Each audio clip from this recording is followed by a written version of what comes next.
이슈 토크입니다. 부산 해운대와 광안리 앞바다를 가로지르는 국내 최장 해상 관광 케이블카 사업이 3년여 만에 다시 추진되는 가운데 이 해상 케이블카 개발 계획을 둘러싸고 찬반 논란이 재점화되면서 사회적 관심이 커지고 있습니다.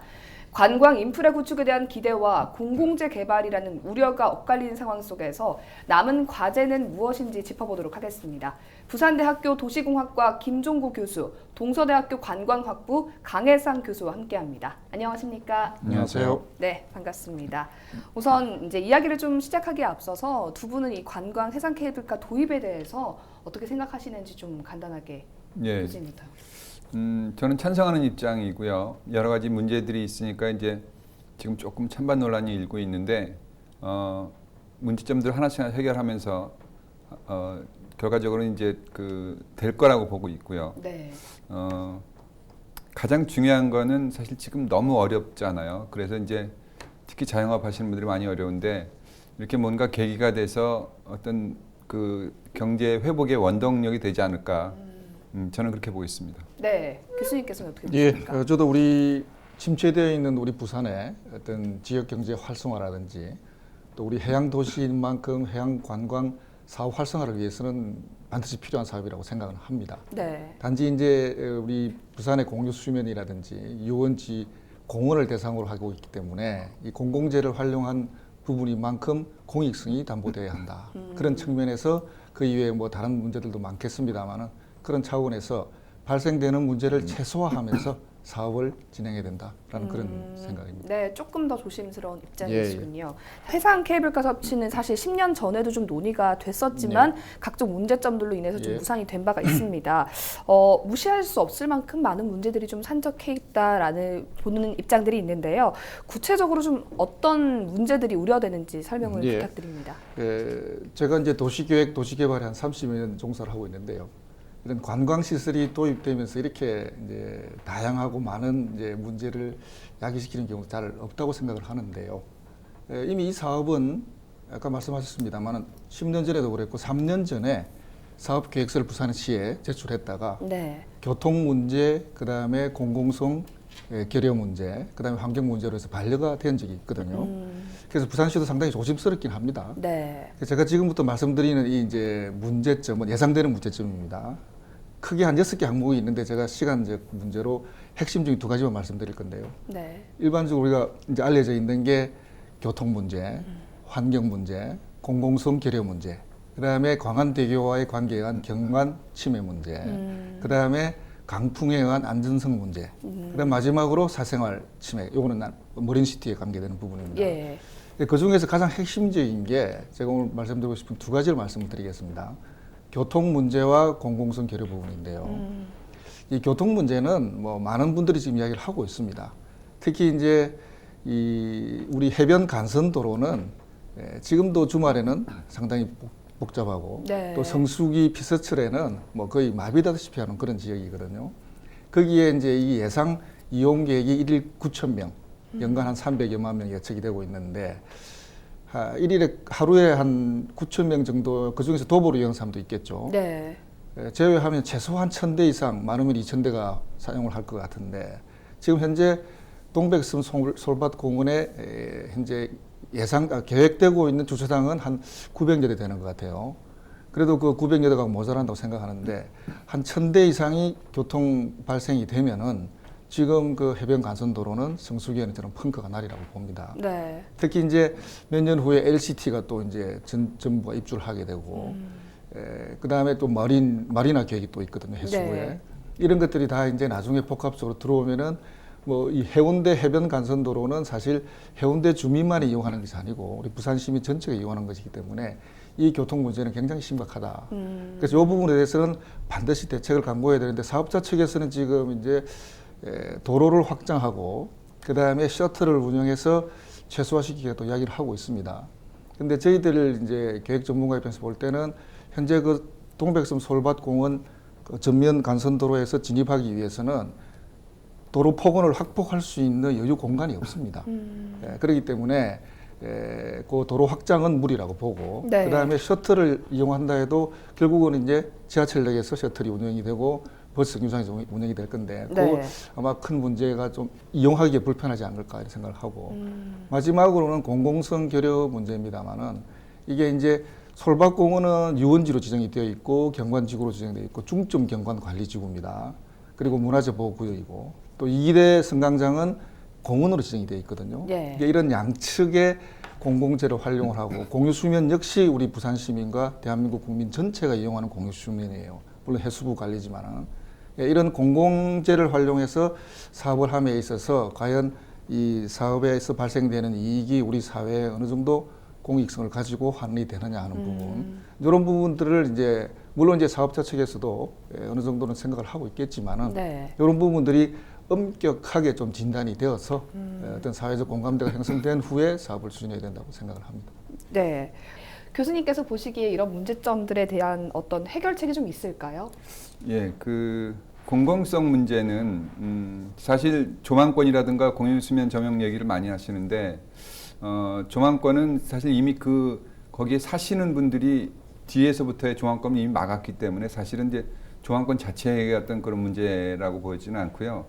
사생활 침해 부분은 어느 정도 이렇게 대안을 좀 내놓은 것 같고요. 그리고 이제 공공성 부분이 있는데 실제적으로 통영 같은 경우는 이제 연간 한 13억 원 정도를 시에다가 이제 돌려주죠. 그 통영관광개발공사에서 수익의 이제 일정 부분을 지금 이제 이 하는 사업체에도 그렇게 이익의 몇 퍼센트를 돌려주는 걸로 지금 이렇게 얘기를 하고 있고요.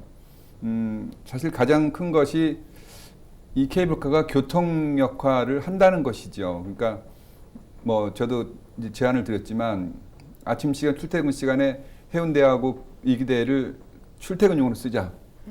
좀 그 저렴하게 해서 뭐 그런 안도 나오고 있고요. 그리고 가장 큰 것은 케이블카가 장애인들이나 나이 드신 분들이 접근할 수 있는 가장 좋은 관광시설이라는 거죠. 그래서 여러 가지 공공성을 갖고 있는데 그것에 대해서 이제 많이 노출이 좀 안 된 면이 있다라고 말씀을 드릴 수가 있고요. 네.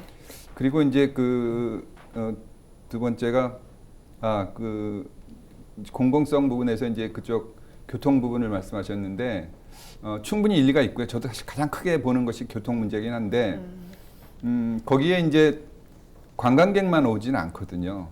부산 사람도 꽤 있다고 보는 입장이다 보니까 부산 계신 분들은 대중교통을 이용할 수 있도록 좀 저기 하고 실제 멀리서 오는 사람들이 이제 승용차나 전세버스를 이용해서 오는데 전세버스는 크게 문제가 안 되는 것이 이제 내리고 이제 옆에 지나가면 되니까 그런데 이제 개별적으로 승용차를 가지고 오는 사람들을 계산해 보니까 지금 밀리는 거나 그분들 와서 밀리는 거나 큰 차이가 없다는 거죠. 어차피 이제 시즌에 밀리니까. 네. 그래서 뭐 여러 가지 이제 그 대책들이 있습니다. 근데 이제 궁극적으로는 말씀하신 그 부산 경남 지역의 케이블카 전라지역까지 해서 절반 이상이 다 시에서 운영합니다. 네. 근데 우리는 시에서 안 된다고 하는 입장이다 보니까 왜냐하면 지금 여러 가지 문제점들 해결해서 어떻게든 경제 회복을 위해서 이제 그걸 해야 되는 상황인데 지금 이제 뭐 그냥 놔둬라든가 환경 문제가 있다 여러 가지를 말씀하시니까 사실 추진하는 입장에서는 참 답답한 거죠. 예. 그리고 이제 저는 뭐 추진위원회 이런 데랑 전혀 관계가 없지만 사실 가장 큰 목적은 경제 회복이고 그거 이상 사실 지금 중요한 가치는 없다고 보는 거죠. 예, 이 민간 사업자를 둘러싼 논란이 있고 있습니다. 뭐 광안리 해상 케이블카 또한 이 공공자산인 바다를 이용해서 민간 투자 사업자가 이제 이익을 갖는다라는 부분에서 좀 문제가 되고 있는데요. 교수님은 이 부분에 대해서 어떻게 보십니까? 네, 이게 대규모의 이제 관광 시설이나 대규모의 SOC 시설을 우리 이제 공공기관에서 이제 건설하지 못할 경우에는 민간이 가지고 있는 재원이나 자원이나 그 다음에 기술을 도입하는 경우가 있습니다. 예를 들어서 우리 광안대교, 그 다음에 대티터널, 그 다음에 해운대 울산 고속도로가 다 민자 사업에서 추진이 되었거든요. 네. 재정이 우리가 부족하기 때문에 자 그럴 경우에 이제 민간 투자법에 의해서 우리가 민간 투자 건설법에 의해서 사업비를 전체를 민간이 되고 그 다음에 준공과 동시에 시설은 주무관청인 시의 반납을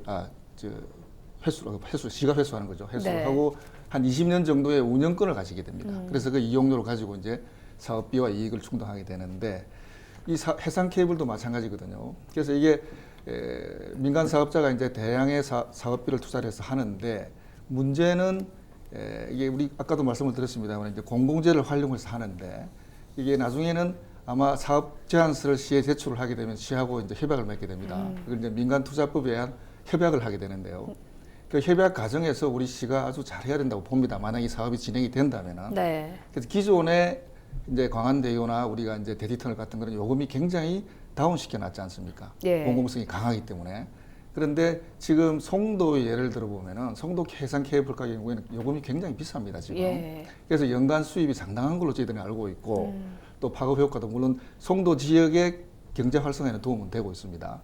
하지만 그 이용료가 높기 때문에 민간 사업자에게 돌아가는 혜택이 너무 크다는 비판이 있고 우리 여기 해운대 이기대 해상 케이블도 마찬가지거든요. 네. 그래서 협약을 할 때 민간 사업자가 이익의 어느 정도 부분을 사회에 어떻게 환원할 것인지에 대한 부분이 협약서에 들어가지 않으면 네. 송도 해상 케이블과 같은 현상이 벌어지리라 보고 그 다음에 우리가 지금 이제 이 요금뿐만이 아니고 이 사업자의 가지고 있는 개발에 대한 어떤 의식이 저는 중요하다 보거든요. 예. 그래서 돈을 벌기 위한 사업이 아니고 이 사업은 우리 지역의 경제 활성화라든지 어려운 어떤 이 경기를 활성화시키는 그런 차원에서 사업을 한다는 의식이 좀 있다면은 완전한 어떤 이익을 목적으로 한 관광시설은 되지 않을 것이다. 네. 한 가지만 더 말씀을 드리면요. 마지막으로 최근에 제가 부산시의 도시균형발전위원회 위원장을 맡고 있는데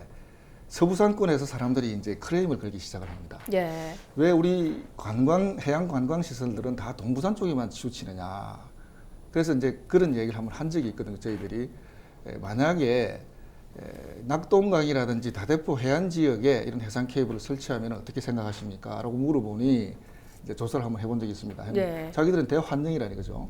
그런데 이제 사업자 측의 수익성을 생각하지 않을 수가 없거든요. 예. 이쪽 사람들은 당연히 해운대가 갖고 있는 해양 관광 자원이 풍부하다 보니 이쪽에 이제 또 주변에 어떤 우리 교통 인프라라든지 다른 기타 관광 인프라가 충실하니 네. 여기 사겠다고 하는데 우리 균형 발전 차원에서도 사실은 좀 서부산권에 이런 어떤 해양 관광 자원을 배치할 그런 생각도 한번 해볼 필요는 있습니다. 우선 이 해상 케이블카 도입과 관련돼서 뭐 제기되는 문제점들을 좀 무시할 수는 없을 텐데요. 네. 뭐 국내를 비롯해서 해외에서도 좀 부산에 적용 가능한 성공 사례가 있다면 소개를 해주시죠. 싱가포르 센토사 섬에 있는 그 케이블카는 사실 그쪽으로 연결시켜주는 것도 있지만 기본적으로 그 관광지에 가려면 케이블카를 타게끔 그렇게 이제 물론 그 바다를 지나가고 전경이 좋지만 홍콩에 있는 그것도 마찬가지고요.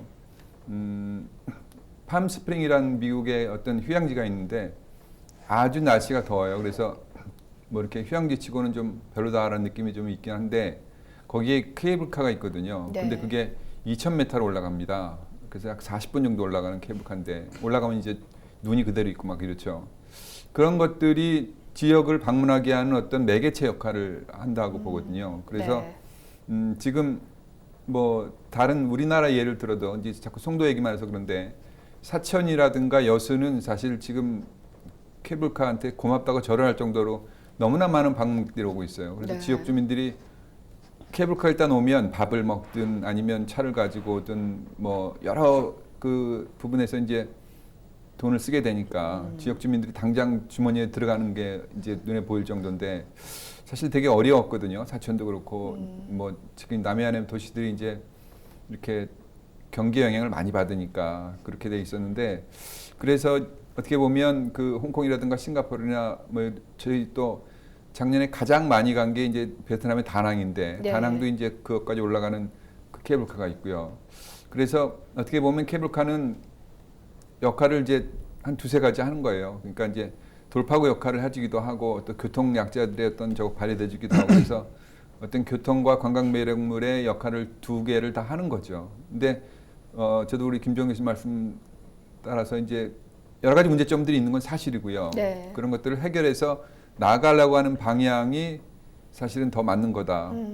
뭐 그냥 놔둬라 이러신 분도 많이 계신데 네. 그냥 놔두면 아무 문제 없을 것 같지만 경기가 너무 어렵지 않습니까? 그렇죠. 예, 그런 측면에서 말씀을 드리는 겁니다. 네, 앞서 강 교수님 말씀하신 거 들어봐도 그렇고 일단 뭐 관광 자본 확보나 지역 경제 활성화 등 뭐 이점이 분명히 있긴 합니다. 네. 교수님도 이런 부분에 대해서는 뭐 동감을 예, 하시는 동감합니다. 예, 부분이시죠? 충분히 동감을 하고요.